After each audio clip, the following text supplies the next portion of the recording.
हाँ जी दोस्तों, आप सभी का स्वागत है हमारे ऑनलाइन मंच ऑनलाइन सारथी 2.0 के मंच पर।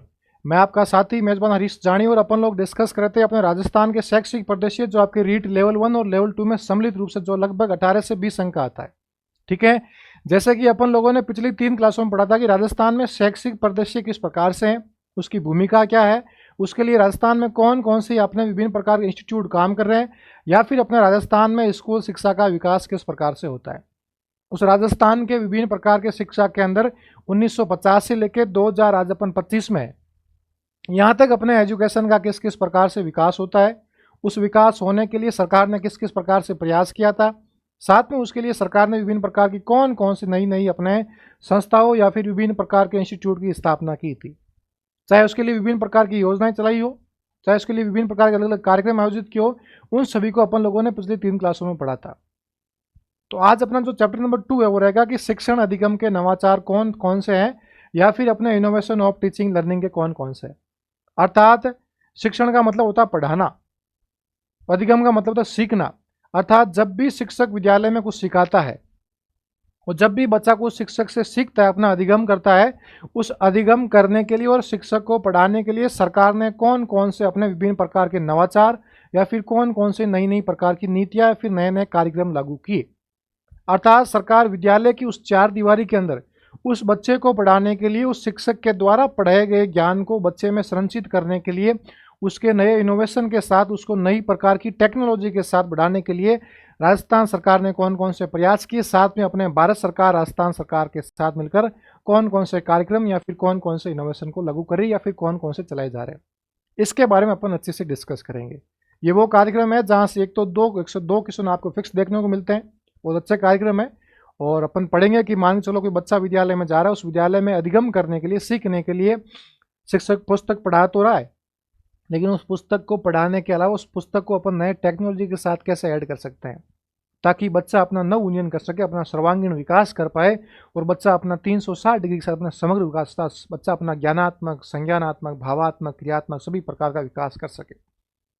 अर्थात बच्चा विद्यालय की शैक्षिक गतिविधियों के साथ सह शैक्षिक गतिविधियों में भाग कैसे ले, उसके साथ नई टेक्नोलॉजी का प्रयोग कैसे करे, उसको प्रयोग करने के लिए सरकार समय समय पर सरकार ने अलग अलग प्रकार के नवाचार या फिर नए नए इनोवेशन लागू किए। उस इनोवेशन को लागू करने के लिए सरकार ने कौन कौन से प्रयास किए, या फिर जो इनोवेशन है कौन कौन सी संस्थाओं के माध्यम से राजस्थान में कौन कौन से इनोवेशन चल रहे हैं। मान के चलो कोई फला नाम का इनोवेशन चल रहा है, तो उस इनोवेशन चलाने के लिए राजस्थान सरकार का इनोवेशन है या फिर केंद्र सरकार का इनोवेशन है, या फिर जो इनोवेशन चल रहा है उस इनोवेशन को चलाने के लिए राजस्थान सरकार की कौन सी शैक्षिक संस्था काम कर रही है। वहाँ से आपको एक प्रश्न फिक्स आता है कि निम्नलिखित में से ये नवाचार राजस्थान सरकार की या राजस्थान सरकार द्वारा प्रदत्त कौन सी संस्था इसके अंदर अपना आधिकारिक भूमिका या फिर कौन कौन से इसका संचालन कर रही है, उसको भी अपन लोग अच्छे से पढ़ेंगे। ठीक है, तो साथ बने रहिएगा, अपना पुस्तक लेके बैठिएगा, पेन लेके बैठिएगा। आपको प्रश्न अच्छे से पढ़ना है, यहाँ से प्रश्न कैसे आते हैं साथ में ये भी पढ़ेंगे, इसकी थ्योरी को अच्छे से पढ़ेंगे अपन।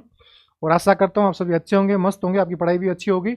और रीट लेवल 1 लेवल 2 के लिए बहुत ही इंपॉर्टेंट टॉपिक है, जहाँ से 1 2 क्वेश्चन आते हैं। ठीक है, लेकिन शिक्षण अधिगम के नवाचार प्रारंभ करने से पहले, जैसे कि अपन 3 क्लासों में पढ़ा था कि शिक्षण अधिगम के विभिन्न प्रकार की जो शैक्षिक प्रादेशिक संस्थाएं थी, उस संस्थाओं में अपनी 2 संस्थाएं पीछे रह गई थी।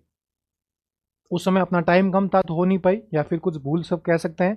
तो उस 2 संस्थाओं को अपन एक बार पढ़ लेते हैं। उस 2 संस्थाओं को पढ़ने के बाद अपन शुरू करेंगे अपने शिक्षण अधिगम के नवाचार कौन कौन से। ठीक है, तो शिक्षण अधिगम के नवाचार करने से पहले अपन 2 प्रकार की अपनी विभिन्न प्रकार की संस्थाओं को पढ़ लेते हैं। ठीक है, उन 2 प्रकार की नवाचार को पढ़ने से पहले सबसे पहले अपन कुछ 2 आपके शैक्षिक संस्थाएं हैं, उस संस्थाओं के बारे में अपन लोग डिस्कस कर लेते हैं। ठीक है, एक आपकी संस्था या फिर जो आपका काम है उसका नाम है राजस्थान राज्य पाठ्य पुस्तक मंडल। क्या नाम है? एक का नाम है राजस्थान राज्य पाठ्य पुस्तक मंडल। देखिएगा, संस्था जो अपने पिछले 3 क्लासों में रह गई थी, एक संस्था का नाम क्या है? राजस्थान राज्य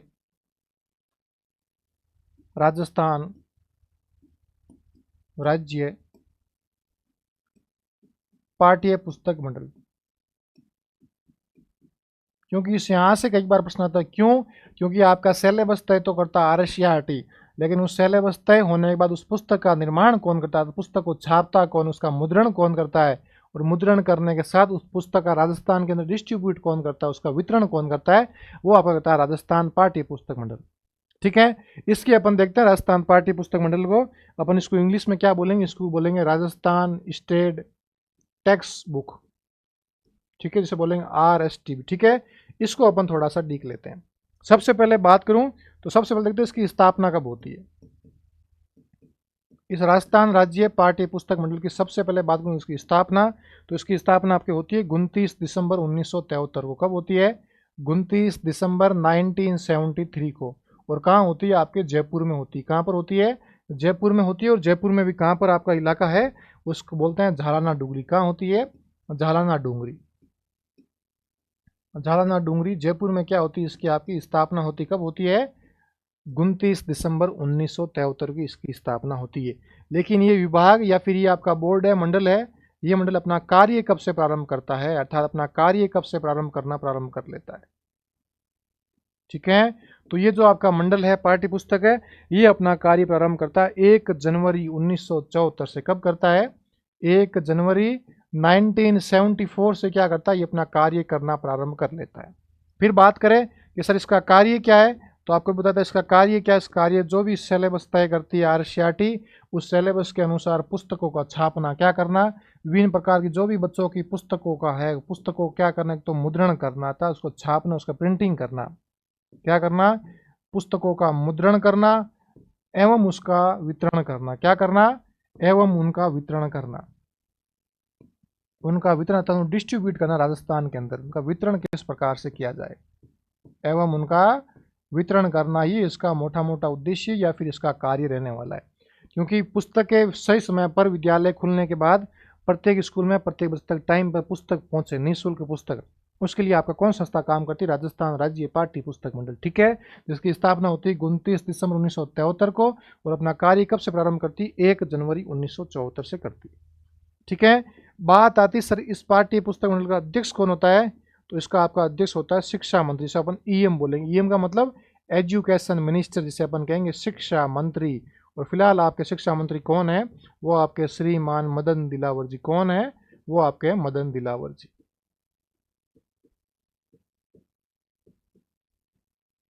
ठीक है। फिर बात सर इसके उपाध्यक्ष कौन होता है। अध्यक्ष तो सर समझ में आ गया, कौन है आपका एजुकेशन मिनिस्ट्री, से हम कहेंगे शिक्षा मंत्री। तो सर हमारा उपाध्यक्ष कौन होता है? वो आपका होता है शिक्षा सचिव। जो भी आपका शिक्षा विभाग का या फिर शिक्षा का जो सचिव होता है, वो क्या होगा इसका, वो आपका कह सकते हैं क्या होगा, इसका उपाध्यक्ष होगा।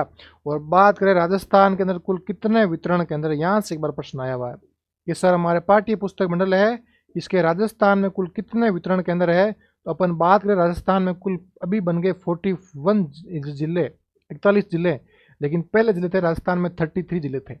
तो 33 जिलों के अकॉर्डिंग उसके अनुसार वितरण केंद्र थे 35। 35 क्यों थे? 33 तो प्रत्येक जिले में थे, लेकिन 2 एक्स्ट्रा कहाँ थे? 2 आपके जयपुर में थे। इस प्रकार से 32 तो विभिन्न प्रकार जिलों में थे और जयपुर जिले में 3 आपके वितरण केंद्र, जिसमें एक आपके संस्कृत शिक्षा के लिए भी इसमें अलग से वितरण केंद्र था। इस प्रकार से ये क्या होता है? राजस्थान पाठ्य पुस्तक मंडल होता है। लेकिन इसकी इंपॉर्टेंट बात है, इसकी सबसे इंपॉर्टेंट बात क्या, जो याद करने लायक बात है, यहां से एक बार प्रश्न आया हुआ है। प्रश्न क्या हुआ है कि जो आपका राजस्थान राज्य पाठ्य पुस्तक मंडल है ना, ये आपके नो लॉस नो प्रॉफिट सिद्धांत पर काम करता है। किस पर करता है? नो लॉस नो प्रॉफिट सिद्धांत पर काम करता है। नो लॉस नो प्रॉफिट सिद्धांत पर काम करता है। सिद्धांत पर काम करने वाला कौन संस्था है? पर कार्य करता है। अर्थात ये ऐसा मंडल है जो न तो किसी प्रकार का पैसा छापता है, मतलब जितना खर्चा आता है, जितना पुस्तक छापने का जितना खर्चा आता है उतना ही बस लेता है, अर्थात नहीं तो किसी प्रकार घाटा खाता है, नहीं किसी प्रकार का अपना प्रॉफिट मांगता है। मान चलो उसने 1000 पुस्तक छापी, 10,000 रुपये खर्चा आया, तो उतना ही पैसा लेगा, ना कि 10,000, 1 रुपये। किसी प्रकार का अपना फायदा नहीं सोचता है, क्योंकि ये सरकारी विभिन्न प्रकार का स्वायत्त ऑटोनोमस संस्था है, ठीक है। तो ये आपका था राजस्थान पाठ्य पुस्तक मंडल, ठीक है। एक संस्था है आपके और रहती है, उसके अपन डिस्कस कर लेते हैं। उस आपके संस्था का क्या नाम आपको अच्छे से पता है? ये आपने BSTC first year second year का एग्जाम दिया होगा, आपको अच्छी भली भांति पता है। और आपका BSTC फर्स्ट ईयर और सेकंड ईयर का एग्जाम कराने वाली संस्था कौन थी? वो आपकी थी कौन सी? आपको पता है, प्रारंभिक शिक्षा विभागीय परीक्षाएं बीकानेर। क्या थी संस्था? उस संस्था का नाम था प्रारंभिक शिक्षा विभागीय परीक्षाएं। प्रारंभिक शिक्षा विभागीय परीक्षाएं अजमेर, सॉरी बीकानेर। कहाँ पर है?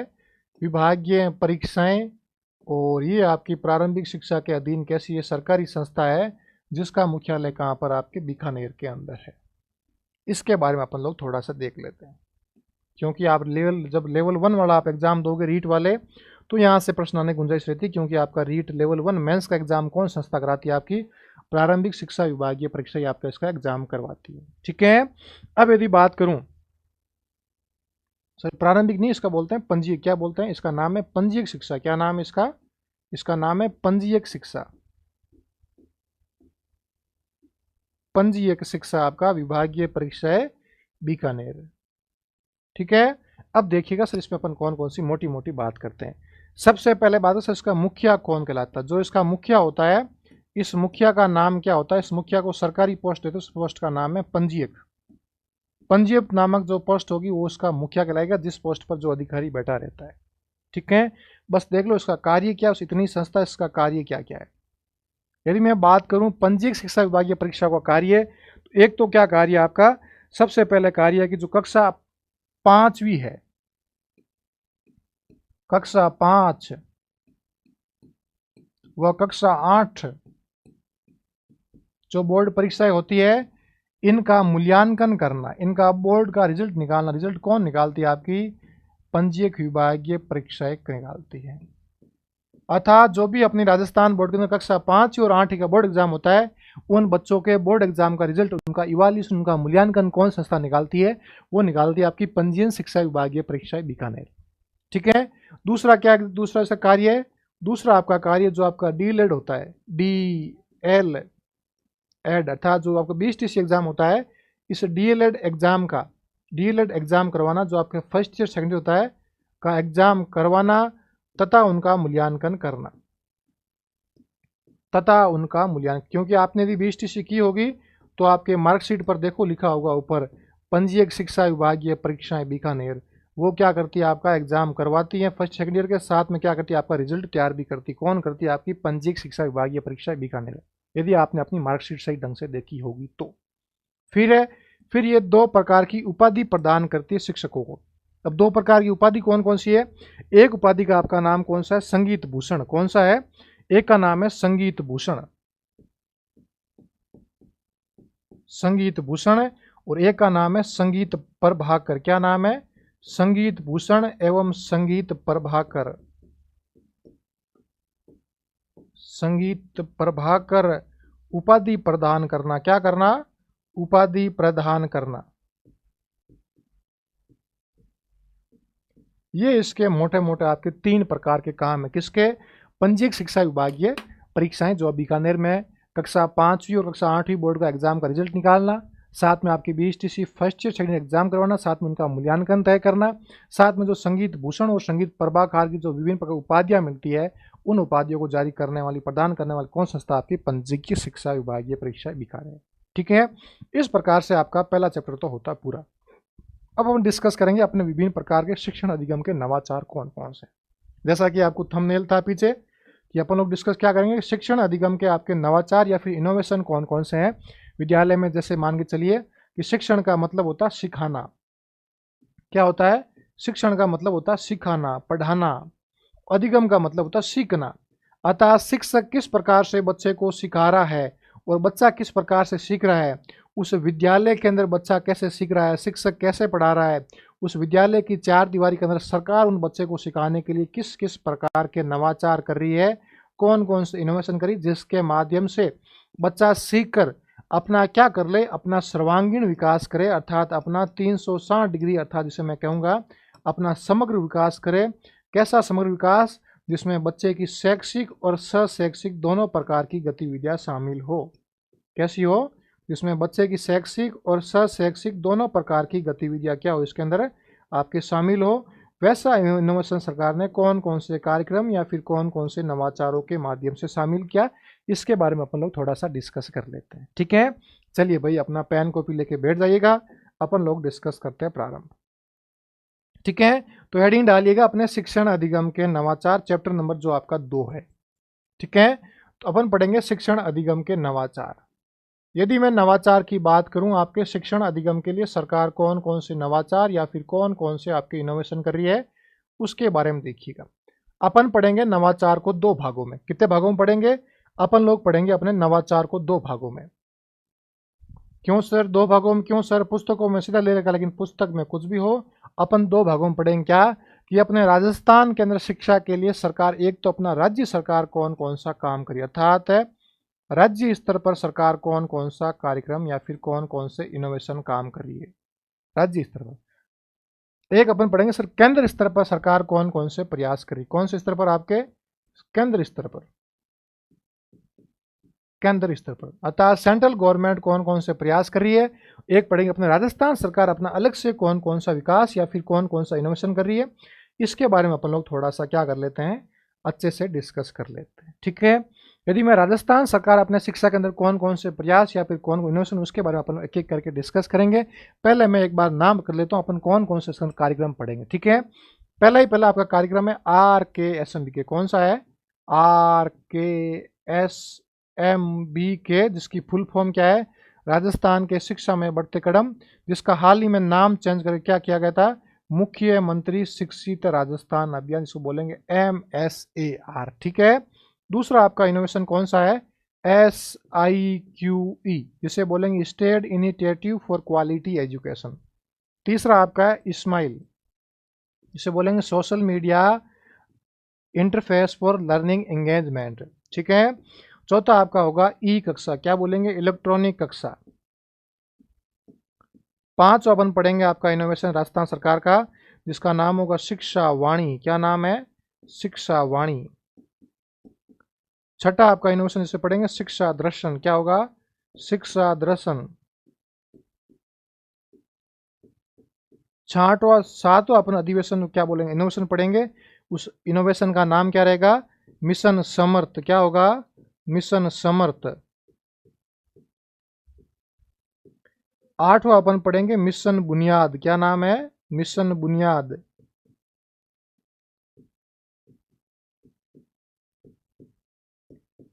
नौवां अपन पढ़ेंगे कौन सा? आपका हवा महल। कौन सा पढ़ेंगे? हवा महल आपका एक क्या इनोवेशन है? कोरोना काल में बच्चों का झरोका, जिसके माध्यम से प्रत्येक शनिवार को बच्चों को कहानियां सुनाई जाती। ठीक है, 10वां देखिए अपन 10वां कौन सा कार्यक्रम पढ़ेंगे? 10वां कार्यक्रम देखिए, 9 तो अपने हो गए। 10वां अपन इनोवेशन कौन सा पढ़ेंगे? एक पढ़ेंगे नो बैग डे। कौन सा पढ़ेंगे? No bag day. No bag day. ठीक है, तक बच्चे में सर्वांगीण विकसन। एक पढ़ेंगे आप, सरकार ने आपके संस्कृत विभाग में एक ऐप लॉन्च किया था। ऐप का नाम था देववाणी ऐप। क्या नाम था? देववाणी ऐप। ठीक है, और यदि मैं आपके इनोवेशन की बात करूं, एक इनोवेशन का नाम आपके कल्प है। क्या नाम है? कल्प, कंप्यूटर एडेड लर्निंग प्रोग्राम। क्या नाम है? Computer aided learning program. एक का नाम है क्लिक। क्या नाम है? Click, computer literacy in comprehensive knowledge. इसको भी अच्छे से पढ़ेंगे, इसको वापस से अपन एक बार डिस्कस कर लेंगे। ठीक है, एक अपन पढ़ेंगे आपका कौन सा? Rajasthan education innovation. क्या पढ़ेंगे? इनोवेशन इन राजस्थान एजुकेशन, बोलेंगे REI। क्या बोलेंगे? REI। और कुछ अपन विभिन्न प्रकार के, आपको जिसे कहूँगा विविध प्रकार के, अलग अलग प्रकार के अपन इनोवेशन पढ़ेंगे। इस विविध प्रकार में अपन अलग अलग प्रकार पढ़ेंगे। कौन कौन से पढ़ेंगे? इसके अंदर बहुत सारे। एक आपका आएगा शाला संबलन। कौन सा इनोवेशन आपका? एक आपका आएगा शाला संबलन, मोटे मोटे रूप से पढ़ लेंगे। एक आपका आएगा शाला संवाद। क्या आएगा? शाला संवाद आएगा। ठीक है, और यदि मैं बात करूं तो इसके अंदर आपका कौन सा आ सकता है? एक आएगा, आप कह सकता है शिक्षा पोर्टल कह सकता हूं, जिसके माध्यम से अलग अलग प्रकार के विभिन्न विभिन्न प्रकार। ठीक है, एक आपका आएगा शाला दर्पण।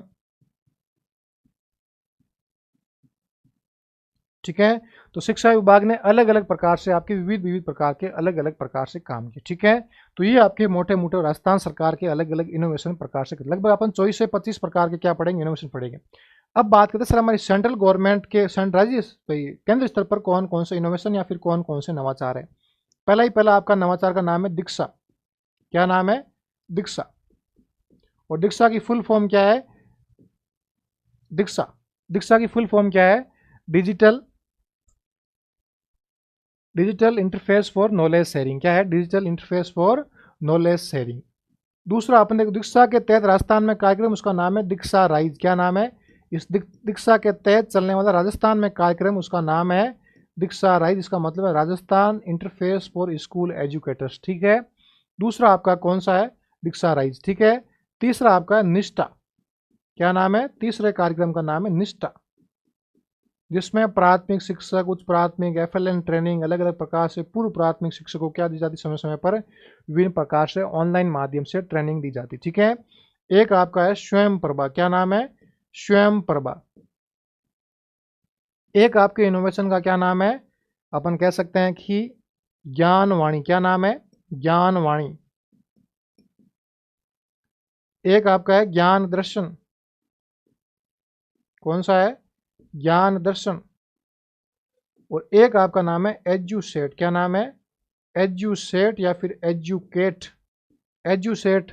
ये आपके मोटे मोटे रूप से क्या है, 7 प्रकार के आपको सेंट्रल गवर्नमेंट पर नवाचार पढ़ने। थोड़ा सा देखिएगा, शिक्षा वाणी और शिक्षा दर्शन आपके राज्य स्तर के हैं, ज्ञान वाणी और ज्ञान दर्शन किसके, आपके सेंट्रल गवर्नमेंट, में कंफ्यूज मत होना, ठीक है। अब आपके विभिन्न प्रकार से लगभग 22 से 23 प्रकार के इनोवेशन है, इसको अपन एक एक को करके अलग अलग से पढ़ेंगे, यहाँ से आपके प्रश्न आते हैं। प्रश्न कैसे आते हैं, एक तो इसकी फुल फॉर्म क्या है, ये कब लागू किया गया था, किस प्रकार से लागू किया गया, इसका काम क्या है, इसको अपन अलग से पढ़ेंगे, बहुत धीरे धीरे स्मूथली पढ़ेंगे, ताकि आपका एक भी प्रश्न यहाँ से गलत नहीं होना चाहिए, बहुत अच्छे से पढ़ेंगे इसको, ठीक है। तो पहला अपन पढ़ते हैं पहले अपन पढ़ेंगे कौन से, सेंट्रल गवर्नमेंट के। ये जब अपने पूरे होंगे उसके बाद अपना अगली क्लास में कौन से पढ़ेंगे, सेंट्रल गवर्नमेंट के आपके कौन कौन से नवाचार, उसके बारे में अपन लोग डिस्कस करेंगे, ठीक है। चलो भाई, पहले हेडिंग डालिए अपने राजस्थान स्तर के विभिन्न प्रकार के नवाचार। उसमें भी अपन पहला कौन सा पढ़ेंगे, उसमें पहला पढ़ेंगे अपन RKSMBK, जिसकी फुल फॉर्म क्या है, जिसकी फुल फॉर्म है राजस्थान के शिक्षा में बढ़ते कदम, क्या है, राजस्थान के शिक्षा में बढ़ते कदम, शिक्षा में बढ़ते कदम,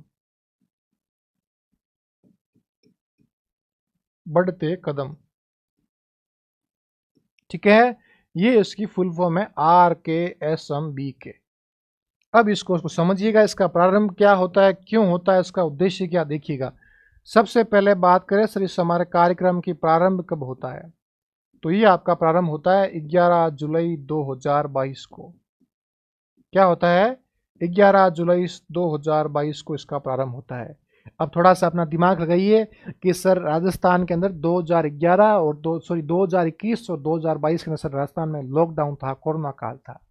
अर्थात जो भी बच्चे कक्षा 1 से 8वीं तक राजस्थान के सरकारी विद्यालयों में पढ़ते हैं, जो कोरोना काल में 2 साल विद्यालय नहीं जा पाए, क्योंकि क्या था, प्राइवेट स्कूल में विभिन्न प्रकार के ऑनलाइन माध्यम थे, स्कूलों के ऐप थे, यूट्यूब से भेजते थे, लेकिन सरकार ने कहा था हमारे पास इतना संसाधन नहीं है।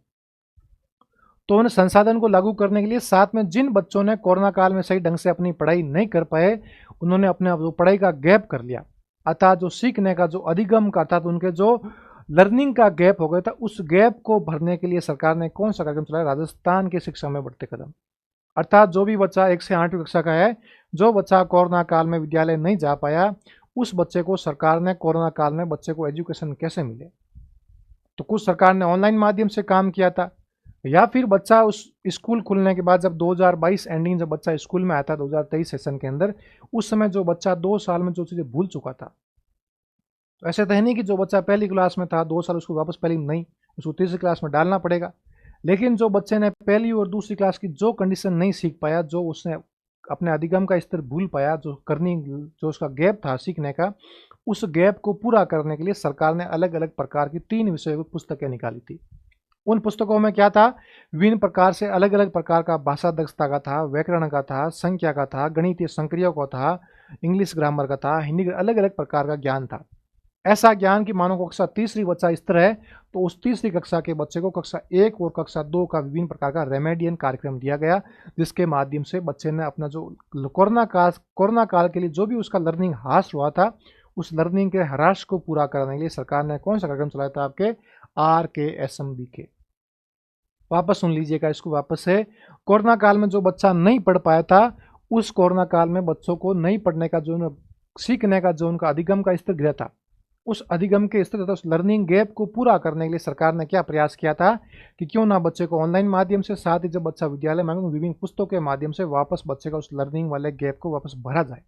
उस भरने के लिए कौन सा कार्यक्रम चलाया था आपके राजस्थान के शिक्षा में बढ़ते कार्यक्रम, जिसकी शुरुआत कब हुई थी 11 जुलाई 2022 को। और ये कौन सी क्लास के लिए कार्यक्रम चलाया गया, ये आपकी कक्षा 1 से 8वीं तक, ये कक्षा आपके 1 से 8वीं कक्षा तक के बच्चों के लिए कार्यक्रम चलाया गया था। ठीक है, मोटी मोटी बात तो ये है। अच्छा, इसके अंदर अब कौन कौन से विषय थे, मैं विषय की बात करूं, इस समय बच्चों के लिए 3 प्रकार के विषयों के लिए कार्यक्रम चलाया गया था, जिसमें एक बच्चों का विषय था हिंदी, एक बच्चों का विषय था अंग्रेजी और एक बच्चों का विषय था कौन सा आपका गणित।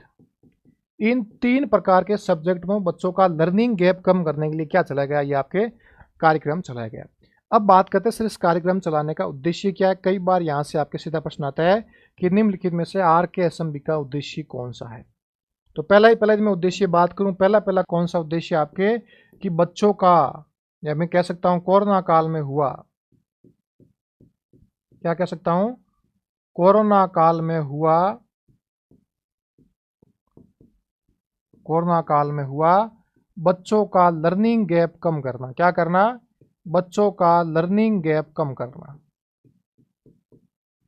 लर्निंग गैप है जो, उसको क्या करना, लर्निंग गैप को कम करना। किसका उद्देश्य था आपके, ये उद्देश्य था आपके किसका, RKSMB का। या फिर मैं क्या कह सकता हूं, जो आपका कृत्रिम बुद्धिमत्ता AI आर्टिफिशियल इंटेलिजेंस होती है, कौन सी, कृत्रिम बुद्धिमत्ता, अर्थात व्हाट्सएप के माध्यम से विभिन्न प्रकार के बच्चों को लॉकडाउन में क्या करना, कंटेंट भेजना, शिक्षा देना। कृत्रिम बुद्धिमत्ता आर्टिफिशियल इंटेलिजेंस के माध्यम से शिक्षकों को तैयार करना। किसको तैयार करना, शिक्षकों को तैयार करना।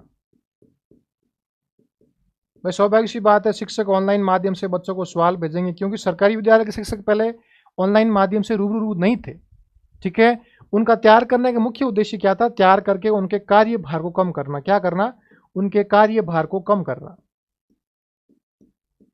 क्योंकि सरकार ने ऐसा भी प्रयास किया था, जो लॉकडाउन में बच्चे स्कूल नहीं गए, उनके घर के आसपास रहने वाले जो मास्टर जी थे, वो बच्चों के घर पे जाते, उनको अच्छे से पढ़ाते कि बेटा तूने नहीं पढ़ा उसको घर पे जाके पढ़ाना, दूर बिठा के पढ़ाना। तो सरकार ने कहा था कुछ बच्चे ऐसे जो विद्यालय में आ सकते हैं, उसके लिए सरकार ने प्रयास किया था। तो ऑनलाइन माध्यम से बच्चों को कंटेंट भेज दें, ताकि बच्चा क्या कर पाए, शिक्षक का कार्य कम हो, शिक्षक भी क्या हो, ऑनलाइन के अंदर अपना खुद नवाचार करे या फिर अपना ऑनलाइन तैयार हो जाए। ये इसका दूसरा उद्देश्य था। ठीक है, अब जो ये आपका कार्यक्रम था, ये कार्यक्रम राजस्थान सरकार ने आपके 5 चरणों में आयोजित किया। कितने चरणों में किया था, 5 चरणों के अंदर आपके सरकार ने ये कार्यक्रम आयोजित किया था। यदि बात करूं आपके 5 चरण कौन से थे, तो उसके बारे में अपन थोड़ा सा अच्छा डिस्कस कर लेते हैं। ठीक है, अब देखते हैं इस कार्यक्रम के चरण कितने थे। तो सरकार ने इस कार्यक्रम के 5 चरण बनाए थे। कितने चरण बनाए थे सरकार ने, इस चरण या फिर इसकी स्टेप की बात करूं तो सरकार ने इसके 5 प्रकार के स्टेप को फॉलो किया था इस कार्यक्रम के लिए। ठीक है, समझना प्रत्येक बात को डीप से समझना, क्योंकि यहाँ से प्रश्न आता है, इसको अपन अच्छे से समझें कहाँ कौन से कार्यक्रम को आयोजित किया था। हर चीज में एक कड़ी से दूसरी कड़ी आपकी जुड़ी हुई, पहले चरण से दूसरे चरण, फिर दूसरे का चरण का संबंध तीसरे से, फिर तीसरे चौथा, फिर 5वें। इसको अलग से पढ़ेंगे, एक एक करके पढ़ो, समझ के पढ़ो। ठीक है, ये जो आपका कार्यक्रम था, ये कार्यक्रम कहता था, ये आपका जो ब्रिज रेमेडियन कोर्स था, कैसा था, ये आपका ब्रिज रेमेडियन कोर्स था। रेमेडियन का मतलब होता है उपचारात्मक शिक्षण। क्या होता है, उपचारात्मक शिक्षण। भाई सौभाग्य सी बात है, बच्चों का क्या करे, उपचार करे। क्यों, जो बच्चों का लर्निंग गैप हुआ था कोरोना काल, उसका वापस उपचार करने के लिए सरकार ने क्या किया था, इसका थोड़ा सा प्रयास किया था। अब देखो इसके 5 स्टेप्स कौन से, इसके 5 चरण कौन कौन से, उसके बारे में अपन थोड़ा सा देख लेते हैं। ठीक है, तो देखिए इसके 5 चरण कौन कौन से।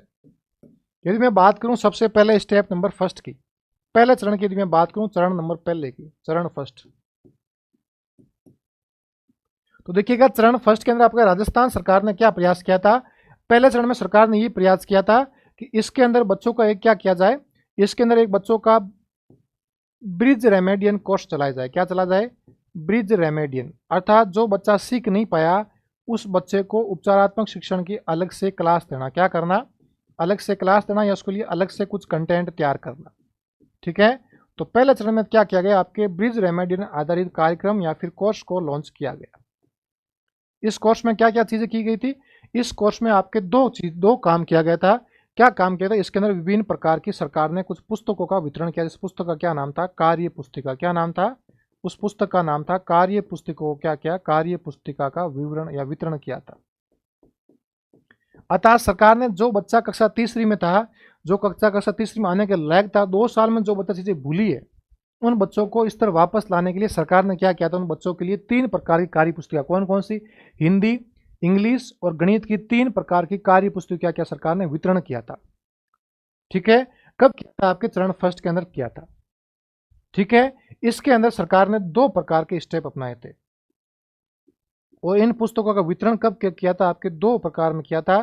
पहला आपके सरकार ने इसका चरण कह सकते हैं, पहला आपका वितरण किया था सरकार ने जुलाई से लेकर सितंबर तक। कब किया था, जुलाई माह से लेकर सितंबर माह तक इस पुस्तकों का सरकार ने वितरण किया था। ठीक है, दूसरा कब किया था, दूसरा सरकार ने आपके अक्टूबर से लेकर नवंबर माह के अंदर सरकार ने क्या किया था, इसका वितरण किया था। ठीक है, फिर साथ में क्या कहा था, फिर साथ में ये क्या कहा था कि इसके अंदर जैसे ही बच्चों ने पुस्तिका ली, इस पुस्तक के माध्यम से हम बच्चों का क्या लेंगे, एक बच्चों का टेस्ट लेंगे। ठीक है, और टेस्ट के मध्य सरकार हम क्या करेंगे, बच्चों का आकलन करेंगे। इस आकलन के माध्यम से हम क्या करेंगे, हम बच्चों के 2 ग्रुप बनाएंगे। किससे ग्रुप बनाएंगे, बच्चों के आकलन के माध्यम से हम बच्चों के 2 ग्रुप बनाएंगे। तो बनाएंगे ग्रुप ए और एक बनाएंगे हम ग्रुप बी। ग्रुप ए का क्या उद्देश्य है, ऐसा बच्चा जिसने अपनी कार्य पुस्तिका को बढ़कर उस टेस्ट के अंदर 60% प्लस नंबर लेके आ रहा है, वो तो आएगा ग्रुप ए में। या फिर ऐसा बच्चा जिसने 60% तक अपना या फिर उससे कम नंबर लेके आ रहा, उस वाले बच्चे को हम वापस से क्या पढ़ाएंगे, वापस उसको पढ़ाएंगे। क्योंकि उस पुस्तक में क्या था, मान के चलो आपके सामने कार्य पुस्तिका हिंदी की है, तो प्रत्येक कार्य पुस्तिका के अंदर उसके बाद एक टेस्ट होता, उस टेस्ट में बच्चों का मूल्यांकन करते, उस मूल्यांकन में बच्चे कितने नंबर आए। यदि बच्चा उस मूल्यांकन में 10 में से 6 से अधिक नंबर लेके आ रहा, तो बच्चे को ग्रुप ए में शामिल किया जाएगा। यदि बच्चा उस टेस्ट में 10 में से 6 से कम नंबर लेके आ रहा, तो उस बच्चे को वापस से शिक्षा देने की, वापस उसको पढ़ाने की जरूरत है। तो सरकार ने इस 2 प्रकार के ग्रुप बनाए पहले कार्यक्रम में, जिसके अंदर कौन सा कार्यक्रम चलाया, आपका ब्रिज रेमेडियन कार्यक्रम चलाया।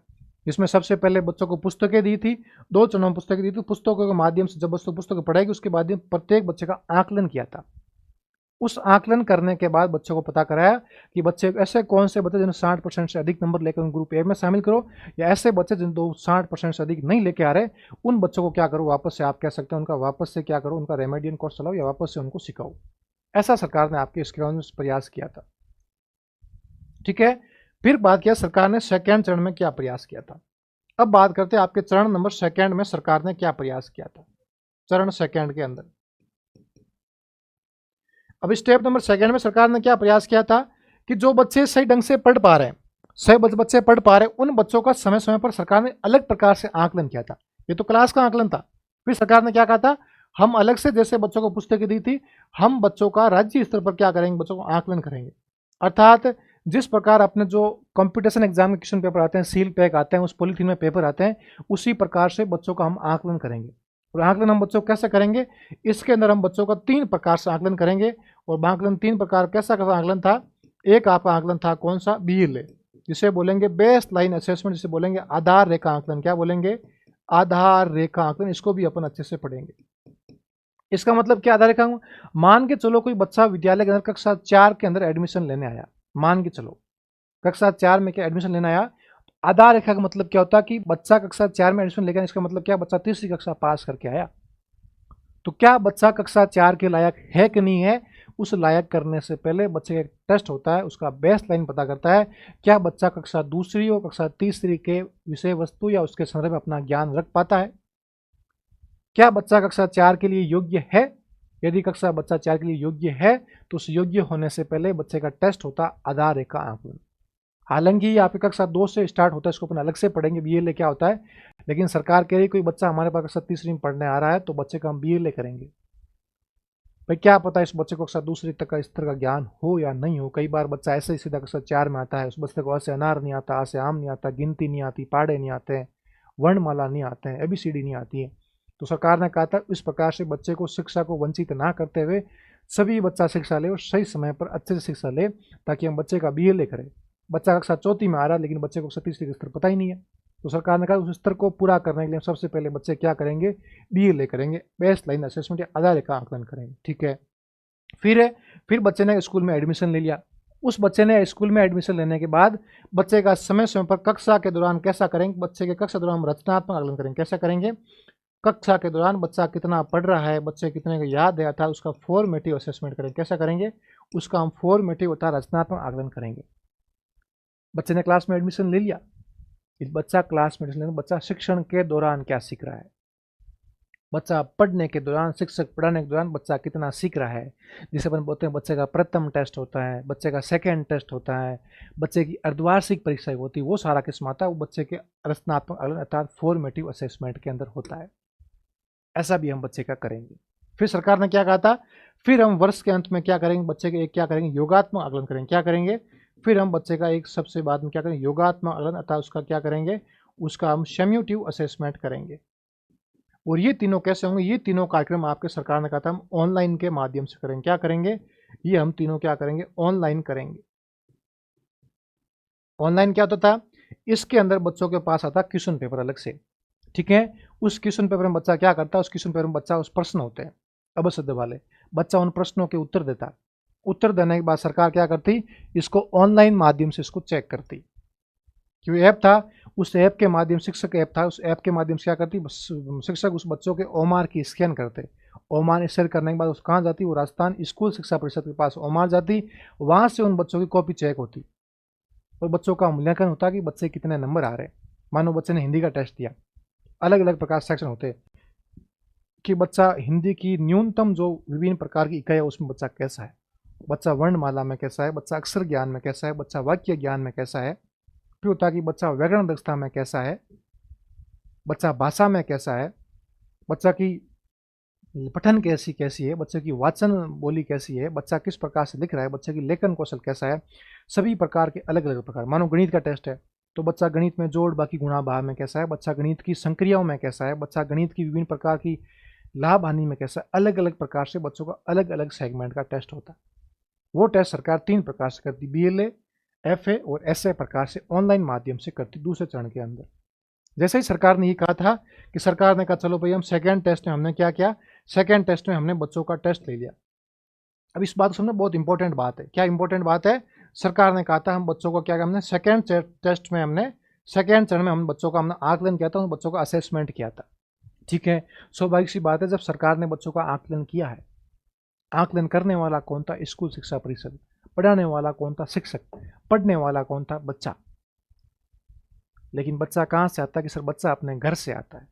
किसके पास आता है कि सर बच्चा अपने माँ बाप के पास आता है, अर्थात बच्चा अपने प्रथम गुरु के पद अपनी माँ के पास से आता है, अपनी प्रथम विद्यालय अर्थात परिवार के माध्यम से बच्चा स्कूल में आता है, ठीक है सर। क्योंकि सर बच्चे ने आज तक अपने परिवार से अनौपचारिक शिक्षा सीखी थी, लेकिन विद्यालय में बच्चा औपचारिक शिक्षा ले रहा है।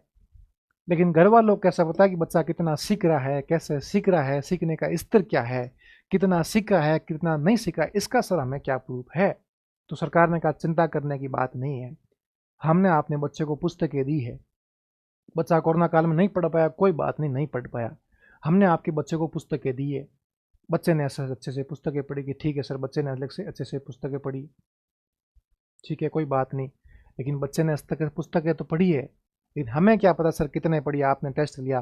तो सरकार ने कहा कोई दिक्कत बात नहीं, हम प्रत्येक टेस्ट के बाद क्या करेंगे, बच्चे का रिजल्ट जारी करेंगे। क्या करेंगे, प्रत्येक टेस्ट के बाद हम बच्चे का रिजल्ट जारी करेंगे, और रिजल्ट जारी करने के बाद हम क्या करेंगे, आप जैसे शिक्षकों को और आप जैसे परिवारजन अर्थात कह सकते हैं कि आप जैसे माता पिताओं को हम आपके लिए क्या करेंगे, पेरेंट्स टीचर्स मीटिंग की आयोजन करेंगे, अर्थात हम PTM का आयोजन करेंगे। क्या करेंगे, शिक्षक अभिभावक कमेटी या फिर आयोजन या फिर उसके मीटिंग का आयोजन करेंगे। क्यों करेंगे, ताकि अभिभावक को पता चले कि हमारा बच्चा पढ़ने में कैसा है, हमारा बच्चा शैक्षिक भाग में कैसा है, बच्चा अशैक्षिक में कैसा है, सशैक्षिक बच्चा कैसा है, बच्चे का प्रिय फल कौन सा है, बच्चे का प्रिय फूल कौन सा है, बच्चा कौन सा सब्जेक्ट में अच्छा है, बच्चा साहित्य में कैसा है, बच्चा संगीत में कैसा है। उसके लिए सरकार ने क्या प्रयास किया, सरकार ने कहा हम शिक्षक द्वारा तैयार करके हम अभिभावक को प्रस्तुत करेंगे। उसका नाम क्या होगा, PTM में करेंगे, उसका नाम होगा होलिस्टिक कार्ड। क्या होगा, holistic report card. Holistic report card क्या करेंगे हम जारी, हम PTM में क्या जारी करेंगे सर, हम PTM के अंदर हम एक होलिस्टिक रिपोर्ट कार्ड जारी करेंगे। क्या जारी करेंगे सर, हम इस PTM के अंदर क्या करेंगे, होलिस्टिक रिपोर्ट कार्ड जारी करेंगे, जिसके माध्यम से बताएगा कि बच्चे का समग्र विकास कितना है, जिसमें हम बच्चे का 360 डिग्री वाला विकास बताएंगे कि बच्चा पढ़ने में कैसा है, बच्चा खेलने में कैसा है, बच्चा साहित्य में कैसा है, अर्थात बच्चा पढ़ने में तो ठीक है, शैक्षिक में कैसा है, साथ साथ में बच्चे का शैक्षिक, बच्चा खेलने में कैसा है, बच्चा साहित्य में कैसा है, बच्चा संगीत में कैसा है, बच्चा क्रिकेट में कैसा है, बच्चे का प्रिय फल कौन सा है, बच्चे का प्रिय गाना कौन सा है, बच्चे का प्रिय फूल कौन सा है, बच्चे की प्रिय साहित्य पुस्तक कौन सी, बच्चे का प्रिय न्यूज़पेपर कौन सा है, उसके बारे में हम आपको बुला के इस रिपोर्ट कार्ड में पेश करेंगे। उस रिपोर्ट कार्ड का नाम क्या है? Holistic report card. इसके लिए पेरेंट्स के लिए मीटिंग आयोजित करेंगे। मीटिंग की डेट हम आपसे लिख देंगे। आपको विद्यालय आना पड़ेगा, शिक्षक आपके सामने बैठेंगे, बच्चा आपके पास बैठेगा। शिक्षक बताएगा कि बच्चा आपके गणित के अंदर कैसा है, गणित में जोड़ भाग बाकी में कैसा है, बच्चा गणित की संक्रियाओं में कैसा है, बच्चा गुणा भाग में कैसा है। अलग अलग प्रकार से हम आपको रिपोर्ट कार्ड के माध्यम से बच्चे का आपका रिपोर्ट करता है, बच्चे का हम आपका सारांश पेश करेंगे कि आपका बच्चा कैसा है, पढ़ने में, साहित्य में कैसा है, शिक्षा में कैसा है, अलग अलग प्रकार से बताएंगे। ठीक है सर, ये बात तो हो गई। लेकिन शिक्षक ने कहा हम आपके लिए अलग से प्रयास कर रहे हैं, हम बच्चों को अलग से ट्रेनिंग दे रहे हैं। लेकिन शिक्षक ने कहा हमें क्या पता हमारी क्षमता क्या है। हम बच्चों को विद्यालय में पढ़ा रहे हैं, आप इसका टेस्ट ले रहे हो, रिजल्ट निकाल रहे हो, लेकिन हम कैसे माने कि हमने बच्चों के लिए कितना प्रयास किया है, हमारी क्षमता क्या, हमारी कैपेसिटी क्या है, हमने बच्चों के लिए कौन कौन सा डेवलपमेंट किया, किस किस प्रकार ने किया। तो सरकार ने कहा आप भी चिंता मत करो, हम आप शिक्षकों के लिए अलग से एक ऐप लॉन्च करें। उस ऐप का नाम है शिक्षक ऐप, जिसके माध्यम से आपके पंचायत स्तर पर या आप शहरी ब्लॉक में आपकी पोस्टिंग है तो आपको बताएंगे कि आपकी पंचायत स्तर में आपकी कौन सी रैंक है। अर्थात आपने बच्चों को पढ़ाने के अंदर, आपके बच्चों को रिजल्ट के अंदर आपकी क्षमता, आपके पढ़ाने की शैली, आपके पढ़ाने की क्षमता, आपकी कैपेसिटी क्या है, उस कैपेसिटी हम आपके ब्लॉक स्तर पर क्या करेंगे, आपकी रैंक जारी करेंगे। कौन से ऐप के माध्यम से? उसको आपके चौथे चरण में, कौन चरण में? इसको आपके चरण नंबर 4 में लागू किया गया था। इस चरण नंबर 4 में क्या सरकार ने लागू किया था? इसमें क्या था, सरकार ने शिक्षक की क्षमता के अनुसार क्या किया था, शिक्षक ने कहा था सर हमारी क्षमता क्या है, तो शिक्षा की क्षमता का विकास हेतु, शिक्षक की क्षमता के विकास हेतु क्या किया था, आपके एक ऐप लॉन्च किया था। विकास हेतु सरकार ने क्या किया था, एक आपके ऐप लॉन्च किया था। उस ऐप का नाम क्या था? शिक्षक ऐप। क्या नाम था? शिक्षक ऐप। इस ऐप के माध्यम से शिक्षक क्या करता, उस बच्चों की ओमार कॉपी को जांच करता, उसको भेजता, भेजने के बाद सरकार इसकी पंचायत रैंक पर क्या करती, पंचायत स्तर पर उसकी रैंक जारी करती। मान के चलो एक पंचायत में 4 से 5 स्कूल है, तो उसके आसपास उसके साथ वाले शिक्षक को क्या रैंक है, उसके बच्चों को क्या रैंक है, वो काम करने में कैसा, उसका पढ़ाने का तरीका कैसा, सब प्रकार से हम क्या करेंगे, इस शिक्षक ऐप में क्या करेंगे, हम आपको क्या करेंगे, रिजल्ट जारी करेंगे आपका। और ये आपका ऐप लॉन्च किया गया था कब? 5 सितंबर 2022 को। कब किया गया था? ये आपके 5 सितंबर 2022 को इसके अंदर एक ऐप लॉन्च किया गया था। कौन चरण में? आपके चौथे चरण में आपके ऐप लॉन्च किया गया था। ठीक है सर, लेकिन सरकार ने कहा था आप भी काम कर रहे हो, हम भी पैसा खर्च कर रहे हैं, बच्चों को पढ़ा रहे हैं, पुस्तक दे रहे हैं, सारा काम कर रहे हैं, लेकिन इस काम करने, इसकी मॉनिटरिंग कौन करेगा, इसके समय समय उसका प्रबोधन कौन करेगा, कौन सा क्या काम कर रहा है, किस प्रकार इसकी मॉनिटरिंग कौन करेगा। तो सरकार ने कहा था हम 5 चरण में क्या करें, 5वें चरण में एक चरण नंबर 5 लागू कर रहे हैं। और चरण नंबर 5 में हम क्या करेंगे, जो भी आप कार्य इतना काम कर रहे हो, इस चरण 5 में क्या करें, हम आपका प्रबोधन करेंगे, इसके मॉनिटरिंग करेंगे। क्या करेंगे? प्रबोधन करेंगे, जिसे अपन बोलेंगे मॉनिटरिंग। क्या बोलेंगे? मॉनिटरिंग करेंगे। ठीक है, तो सरकार ने कहा था मॉनिटरिंग कैसे करेंगे कि इस कार्यक्रम की क्या बात करेंगे कि सबसे पहले पंचायत स्तर पर कौन करेगा, सर पंचायत में जो हमारा पीयू है, प्रिंसिपल है, वो प्रिंसिपल सर हमारा समय समय पर क्या करेंगे, इसकी जांच करेगा। फिर सर ब्लॉक स्तर पर कौन करेगा, सर हमारा सीबीओ करेगा। ठीक है सर, हमारे सर डीओ स्तर पर, हमारा जिला स्तर पर कौन करेगा, सर हमारा डीओ करेगा। ठीक है, और सर डीओ के बाद सर हमारे संभाग स्तर पर कौन करेगा, सर हमारा जेडी, जिसे अपन बोलेंगे संयुक्त निदेशक। क्या बोलेंगे? संयुक्त निदेशक हमारा प्रबोधन या फिर सर हमारा मॉनिटरिंग समय समय पर करेगा। इस कार्यक्रम कितना कार्यक्रम सुचारू रूप से काम हो रहा है, कोई बच्चा इसकी नकल तो नहीं कर रहा है, किस प्रकार से कर रहा है, ये इस प्रकार से इसके अंदर 5 प्रकार के चरणों को सरकार ने सम्मिलित किया था। ठीक है, यहाँ से कई बार प्रश्न आता है कि कौन से चरण में बच्चों को होलिस्टिक कार्ड दिए गए थे, कौन से चरण में बच्चों का शिक्षक ऐप लॉन्च हुआ था। एक बार प्रश्न आया था रीट के अंदर कि शिक्षक ऐप कौन से डेट को जारी हुआ था, ये आपके हुआ था 5 सितंबर 2022 को शिक्षक ऐप आपके लॉन्च हुआ था। ठीक है, ऐसे बच्चे जिनका स्तर 60% से अधिक, उसको कौन से ग्रुप में शामिल किया गया, एक ग्रुप में शामिल किया गया था। कौन कौन सी पुस्तकें थी आपकी, हिंदी, इंग्लिश और गणित की कक्षा 3 से 8 के लिए। इस प्रकार से सरकार ने आपके इस कार्यक्रम में आपके प्रयास किया था। फिर सरकार ने क्या कहा था कि इस पुस्तकों का नाम देखिएगा। ठीक है, फिर सरकार ने कहा था जो हम बच्चों के लिए पुस्तकें लॉन्च कर रहे हैं, मानो मैंने आपको बताया था कि जो पुस्तकें थी बच्चों के लिए, पुस्तकें कक्षा 3 से लेकर 8वीं तक की थी। कब थी? ये पुस्तकें थी बच्चों के लिए क्लास 3 से लेकर 8वीं तक की। ठीक है, लेकिन सरकार ने कहा था, मैंने आपको बता दी, कार्यक्रम था आपकी कक्षा 1 से लेकर 8वीं तक का। कब था आपके कार्यक्रम? तो था कक्षा 1 से 8 तक, लेकिन सरकार ने क्या कहा था, मुख्य रूप से कक्षा 3 से 8 तक पुस्तकें लॉन्च की थी। ठीक है, लेकिन सरकार ने कहा हम इसके अलग भी कक्षा 1 और 2 को अलग से पुस्तकें दे रहे हैं, उन पुस्तकों का नाम देखो। तो सरकार ने कहा था हम कक्षा के लिए अलग अलग प्रकार की पुस्तकें दे रहे हैं, यहाँ पे कुछ कक्षाएं हो गई, और साथ में उन कक्षाओं के लिए हम कौन कौन सी पुस्तकें दे रहे हैं उनका भी आप साथ में नाम याद करो। हालांकि यहाँ से प्रश्न नहीं आता, लेकिन फिर भी आपको ध्यान रखना है। तो सरकार ने कहा था हम कक्षा 1 के लिए जो पुस्तक लॉन्च कर रहे हैं, सरकार कक्षा 1 के लिए पुस्तक लॉन्च कर रहे हैं, कक्षा 2 के लिए कर रहे हैं, कक्षा 3 के लिए कर रहे हैं, कक्षा 4, कक्षा 5, कक्षा 6, कक्षा 7, कक्षा 8। सरकार ने कहा था कक्षा 4 और 5 के लिए एक रहेगी, कक्षा 6 और 7 के लिए अलग रहेगी, एक 8 के लिए अलग रहेगी। अर्थात जो कक्षा 1 की पुस्तक का नाम था, उस पुस्तक का आपका नाम क्या था? प्रथम। क्या नाम था? इस पुस्तक का नाम था प्रथम। दूसरी कक्षा की पुस्तक क्या नाम था? पल्लव। क्या नाम था? इस दूसरी क्लास की पुस्तक का नाम था पल्लव। क्या नाम था? पल्लव था। तीसरी पुस्तक का नाम क्या था? तीसरा नाम था पहल। क्या नाम था? पहल। चौथी और 5वीं कक्षा पुस्तक का क्या नाम था? प्रयास। क्या नाम था? प्रयास। छठी और 7वीं क्लास की जो पुस्तक थी रेमेडी, उस पुस्तक का क्या नाम था? परवाह। क्या नाम था? परवाह। और कक्षा 8वीं की पुस्तक थी, उसका क्या नाम था? प्रखर। क्या नाम था? प्रखर नाम था।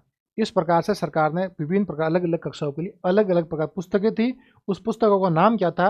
पहली की थी प्रथम, दूसरी का पल्लव, तीसरी का पहल, चौथी 5वीं का प्रयास, छठी 7वीं का प्रवाह, और 7वीं 8वीं क्या था? प्रखर था। ठीक है, फिर अब इसमें क्या रहा, इसका फिलहाल में सरकार ने वर्तमान में, नोट क्या डालेंगे, नोट में क्या लिखेंगे कि वर्तमान में, या क्या कहेंगे, RKSMBK का वर्तमान में क्या कर दिया गया, इसका आपके नाम चेंज कर दिया गया। क्या कर दिया गया? वर्तमान में इसका आपका नाम चेंज कर दिया गया। और नाम चेंज किया क्या? इसका नाम क्या? मुख्यमंत्री शिक्षित राजस्थान अभियान। क्या नाम चेंज किया? इसका नया नाम क्या है? मुख्यमंत्री।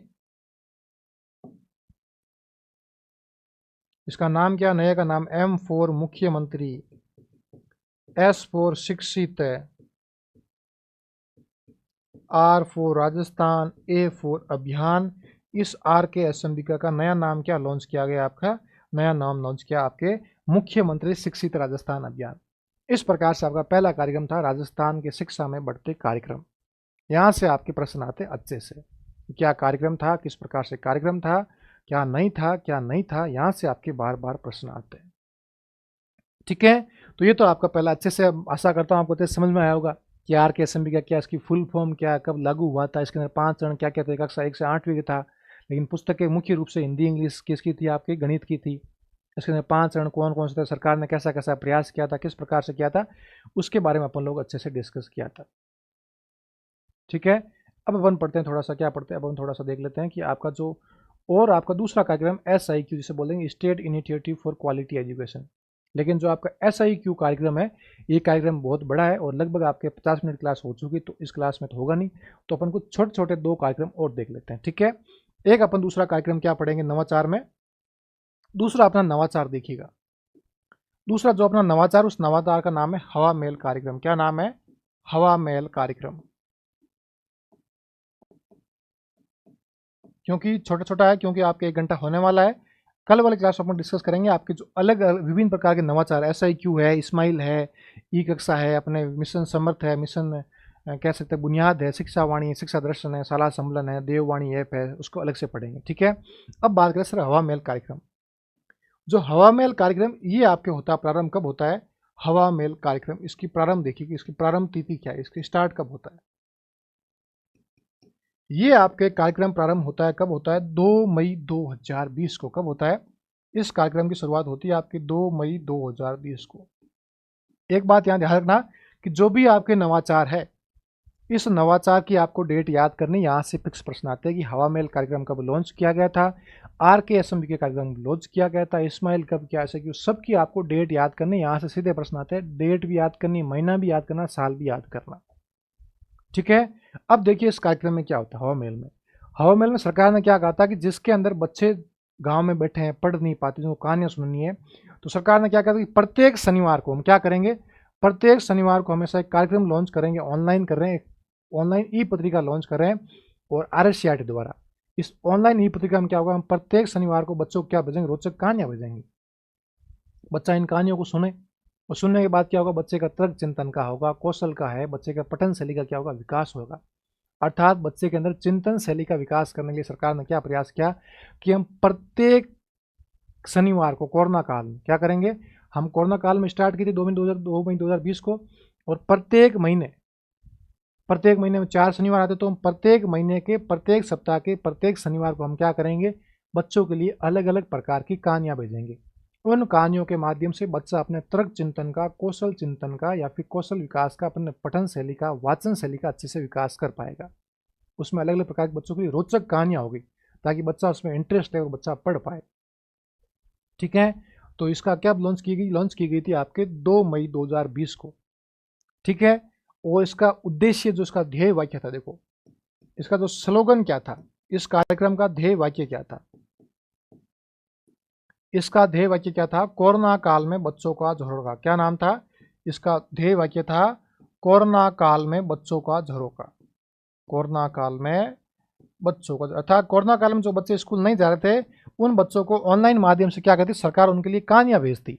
ठीक है, कोरोना काल में बच्चों का झरोखा। उन कहानियों के माध्यम से बच्चे क्या करते, कहानियों को सुनते और सुनने के बाद क्या करते बच्चे, उनका अपना तर्क चिंतन का विकास करते। कौन से कार्यक्रम के माध्यम से? इस कार्यक्रम में क्या नाम था, इसका ध्येय वाक्य क्या था, कोरोना काल में बच्चों का झरोखा। एक बार प्रश्न आया कि हवा महल कार्यक्रम का ध्येय वाक्य, इसको इंग्लिश बोलते स्लोगन क्या था, कोरोना काल में बच्चों का झरोखा। ठीक है, अब बात करते सर ये हमारा स्टार्ट तो हो गया, लेकिन सर स्टार्ट इसका उद्देश्य क्या था? इस कार्यक्रम का उद्देश्य क्या था कि कोरोना काल में बच्चे जो भी थे, जो बच्चे स्कूल नहीं जा रहे थे, उन बच्चों को क्या करना, इस कार्यक्रम के अंदर क्या करता, इस कार्यक्रम के अंदर अर्थात प्रत्येक शनिवार को, किसके था आपके, प्रत्येक शनिवार को बच्चों को रोचक कहानियां भेजना। क्या करना, प्रत्येक शनिवार को, इस बात को याद करना, प्रत्येक शनिवार को बच्चों को कहानियां भेजना, बच्चों को रोचक कहानियां। कैसी कहानियां? बच्चों को रोचक कहानियां भेजना, बच्चों को रोचक कहानियां भेजना। किसके माध्यम से? ई कंटेंट या फिर ई पत्रिका, जिसे अपन कह सकते हैं ऑनलाइन माध्यम से बच्चों को भेजना। अब कैसे भेजना, इस बात को सुनना। ठीक है, इसका मोटा मोटा उद्देश्य क्या था? दूसरा उद्देश्य था क्या था कि बच्चों में तर्क चिंतन का विकास करना। क्या करना? बच्चों के अंदर तर्क चिंतन का विकास करना, तर्क चिंतन का बच्चों में विकास करना। साथ में बच्चों में क्या करना, साथ में बच्चों के अंदर वाचन कौशल का, कौन सा, पठन कौशल का, कौन सा कौशल का, आपके बच्चे पुस्तक पढ़ेंगे ई पत्रिका, तो कैसे बच्चों में पठन कौशल का विकास करना। कैसा करना? साथ में बच्चों में पठन कौशल का विकास करना, अर्थात बच्चों के पढ़ाई कैसे कर पाए उसका कौशल का, उसका स्किल का विकास करना सरकार का मोटा मोटा उद्देश्य था। ठीक है, वापस सुन लो, कोरोना काल में जो बच्चे स्कूल नहीं जा पाए तो उन बच्चे को प्रत्येक शनिवार को उनको तर्क चिंतन का विकास करने के लिए बच्चों को एक अलग प्रकार से कहानियां भेजते, रोचक कहानियां। वो कहानियां कैसे थी? ई पत्रिका के माध्यम से। ठीक है, ऑनलाइन माध्यम से थी, एक पेज आता था, उस पेज में बच्चे उन कहानी को पढ़ने के माध्यम से बच्चे क्या करते हैं, अपना तर्क चिंतन का विकास करते। जिसका ध्येय वाक्य क्या था? कोरोना काल में बच्चों का झरोखा। अतः बच्चा कोरोना काल में प्रत्येक शनिवार में अपना झरोखा आराम से बैठ के अच्छी कहानियां सुने, अच्छी कहानियां पढ़े, ऐसा सरकार का उद्देश्य था। ठीक है, अब बात करते हैं सर इस कार्यक्रम चलाने वाला कौन था, हवा महल का संचालन करने वाला। जो आपकी हवा महल कार्यक्रम था, इस हवा महल को कार्यक्रम को संचालन या फिर तैयार करने वाला कौन था? क्या था? इस कार्यक्रम को तैयार करने वाला कौन था? इस हवा महल कार्यक्रम को तैयार करने वाली थी RSCERT, आपको अलग से पढ़ाया होगा। अब यहाँ पर आपको अलग अलग से याद करना है कि RKSME का कौन चला रहा है, SIQ कौन चला रहा है। इसलिए मैंने आपको पहले से राजस्थान का शैक्षिक परिदृश्य पढ़ाया था, जिसमें अपन लोगों ने अलग अलग प्रकार से क्या पढ़े थे, आपके अलग अलग प्रकार की संस्थाओं को पढ़ा था। इन संस्थाओं को अभी यहाँ पर यूज आएगा कि हवा महल कार्यक्रम कौन सी संस्थाओं ने तैयार किया, किसने किया था, आपके RSCERT ने किया था। आपने अलग से पढ़ा था RSCERT काम क्या है, पाठ्य पुस्तक तैयार करना, सिलेबस तैयार करना, पाठ्यक्रम तैयार करना, मूल्यांकन करना, शिक्षकों को प्रशिक्षण देना, है ना, विभिन्न प्रकार कार्यक्रम करना, सारा किसका, RSCERT काम था। तो हवा महल कार्यक्रम किसने लॉन्च किया था? आपके RSCERT ने किया था। RSCERT क्या करती, विभिन्न प्रकार के संभाग स्तर पर इसको भेजती। फिर संभाग स्तर पर क्या करते हैं, संभाग जो आपके थे, संभाग स्तर वाले क्या करते हैं, आपके जो थे संयुक्त निदेशक थे, संयुक्त निदेशक प्रत्येक जिला शिक्षा अधिकारी को ये आपके कार्यक्रम भेजते। जिला शिक्षा अधिकारी क्या करता, प्रत्येक CBO को भेजता। CBO क्या करता, अपने खंड के अंदर जो भी प्रिंसिपल है, प्रिंसिपल को व्हाट्सएप के माध्यम से इस कार्यक्रम को भेजता। फिर क्या करता है, प्रिंसिपल अपने विद्यालय के जो भी क्या है शिक्षक है, उन प्रत्येक शिक्षक को भी अलग अलग व्हाट्सएप ग्रुप बना के क्या भेजता है, इन प्रश्नों को, इन कहानियों को भेजता। फिर शिक्षक क्या करता है, शिक्षक अपने क्लास टीचर के अनुसार प्रत्येक बच्चों के माता पिता के व्हाट्सएप पे इस कहानी को भेजता प्रत्येक शनिवार को। मतलब कहाँ शुरू हुआ, उदयपुर से शुरू हुआ, RSCRT से किसके पास आया, संयुक्त निदेशक के पास आया, वो भेजता जिला शिक्षा अधिकारी, जिला शिक्षा भेजता खंड ब्लॉक अधिकारी को, CBO को भेजता, CBO भेजता प्रिंसिपल को, प्रिंसिपल भेजता गुरुजी को, प्रत्येक अलग अलग क्लास वाइज गुरुजी को। गुरुजी अपने क्लास टीचर होने के नाते प्रत्येक गांव के प्रत्येक बच्चों के माता पिता के व्हाट्सएप पे इस कहानी को भेजते। फिर बच्चे सुनते कोरोना काल में, वो बच्चे सुन के क्या करते, अपने तर्क चिंतन का विकास करते हैं, उसको वापस पढ़ते ई पत्रिका को। लेकिन मुख्य रूप से इसका निर्माण करने वाली कौन थी, RSCRT थी। ये आपका कार्यक्रम था हवा महल कार्यक्रम, जिसमें बच्चों में कोरोना काल का क्या था, जरों का था। ठीक है, एक कार्यक्रम और पढ़ लेते हैं अपन। ठीक है, ज़्यादा आपकी क्लास लंबी नहीं करेंगे, 1 घंटे क्लास करें, डेली अपन 1 घंटा पढ़ेंगे, अच्छे से पढ़ेंगे ताकि आपका सिलेबस अच्छे से हो, एक भी लाइन आपकी पीछे न छोड़े। ठीक है, तीसरे का नाम है ई कक्षा। तीसरा इनोवेशन कौन सा है, तीसरा है इनोवेशन ई कक्षा। एक बच्चे कमेंट आता है सर आपका टेलीग्राम चैनल क्या, देखो आपको किसी प्रकार की कोई प्रॉब्लम हो, आपको प्रीवियस क्वेश्चन पेपर है, नया कुछ मिलने वाला कंटेंट वगैरह फ्री ऑफ कॉस्ट, ठीक है, तो अपना देखो, एक तो कोचिंग का चैनल है ऑनलाइन सारथी 2.0, लेकिन अपना मेरा खुद का पर्सनल चैनल जिसमें मैं आप बच्चों से खुद आपसे बात करता हूँ, खुद आपसे हमेशा आपके साथ रहता हूँ, आपके साथ प्रयास करता हूँ, आपको चीज़ समझ नहीं आती मुझसे बात कर सकते हैं, कोई दिक्कत नहीं। तो अपना टेलीग्राम चैनल है, इस टेलीग्राम चैनल का नाम है क्या, हरीश जानी सर। तो इसको भी आप अच्छे से ज्वाइन कर सकते हैं। यहाँ पर आपको सभी प्रकार की न्यूज़ मिलेगी कि आपने कैसा कौन सा रहने वाली, प्रीवियस क्वेश्चन पेपर का क्या है, या इनकी विभिन्न प्रकार की जो क्यूज आती हैं, आपको क्यूज मिलेंगे एग्जाम टाइम में, चिंता मत, लास्ट तक आपके साथ बने हुए, कैसे कैसे प्रश्न आए थे, कैसे आने वाले हैं। जो मेरा पर्सनल टेलीग्राम चैनल, इसको आप ज्वाइन कर सकते हैं हरीश जानी सर के नाम से। यहाँ पर आपको अलग अलग प्रकार से प्रश्न है, अलग अलग प्रकार की चीज़ें मिल सकती हैं। ठीक है, चलिए भाई, ये बात तो होगी अपने टेलीग्राम चैनल की, क्या नाम है, टेलीग्राम चैनल नाम है हरीश जानी सर। इसको अच्छे से आप क्या कीजिए, सर्च कीजिए और साथ में इसको आप ज्वाइन भी कीजिएगा। चलिए भाई, अब देखते हैं ई कक्षा कार्यक्रम क्या है। ई कक्षा आपके कार्यक्रम प्रारंभ कब होता है, देखो सबसे पहले बात करें इसकी प्रारंभ कब होती थी, प्रारंभ तिथि। तो ये आपके जो कार्यक्रम शुरू होता है, ई कक्षा आपका कार्यक्रम है, इनोवेशन है, ये आपके शुरू होता है 15 अक्टूबर 2020 को। कब होता है, ये आपके शुरू होता है 15 अक्टूबर 2020 को। अब कब होता है आपको पता है, कोरोना काल में होता है। नाम क्या, ई कक्षा। ई का मतलब होता है इलेक्ट्रॉनिक कक्षा। इलेक्ट्रॉनिक कक्षा मतलब क्या होता है, ऑनलाइन माध्यम। अर्थात जब कोरोना काल में बच्चों का लॉकडाउन हुआ था, तो सरकार ने क्या प्रयास किया था, जो कक्षा 1 से 12 है, क्यों ना इन बच्चों को हम ऑनलाइन माध्यम से यूट्यूब पर बच्चों को हम पाठ्य पुस्तक पढ़ाए। ऐसा सरकार ने प्रयास किया। तो सरकार ने क्या प्रयास किया, ई कक्षा का मतलब क्या होता है, ई कक्षा का मतलब होता है, राजस्थान सरकार ने एक अपना यूट्यूब चैनल बनाया था कोरोना काल में। कब लॉन्च किया था, 15 अक्टूबर 2020 को।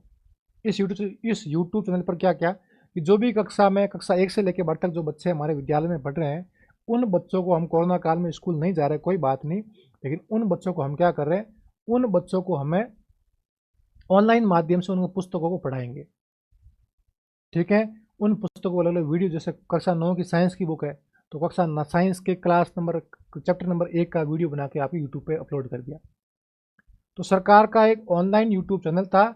उस ऑनलाइन यूट्यूब चैनल पर कोरोना काल में बच्चों को उन अलग अलग कक्षाओं के, अलग अलग पुस्तकों के, अलग अलग पाठों का वीडियो बनाकर सरकार ने अपने यूट्यूब चैनल पर क्या डाले थे, अपलोड किए थे।